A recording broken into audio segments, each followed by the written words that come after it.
నీ ఆలోచనలను అదుపులో పెట్టుకుంటే నీ బాడీని కంట్రోల్ చేసుకోవచ్చు.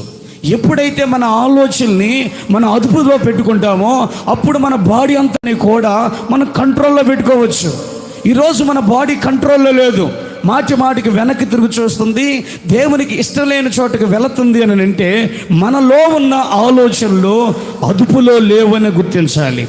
ఎప్పుడైతే మన ఆలోచనలు మనలో అదుపులో ఉంటాయో అప్పుడు మన బాడీని మనము కంట్రోల్ చేసుకోవచ్చని దేవుని వాక్యం సెలవిస్తుంది. హల్లెలూయా. ఎవరి ఆలోచన అదుపులో ఉండదో వారి బాడీ కంట్రోల్లో ఉండదు గనక వెనుకకు ఈజీగా తిరుగుతారు. వెనుకకు తిరిగితే నీ స్థితి నిర్జీవమైన స్థితిగా మారిపోతుంది. నీ ప్రాణాన్ని పోగొట్టుకునే ప్రమాదం నీ జీవితంలో ఎదురవుతుందని దేవుడు క్రీస్తు ప్రియమిళ్ళరా ఈరోజు మనతో మాట్లాడుతున్నాడు. హల్లెలూయా. ఎప్పుడైతే నీ ఆలోచనలు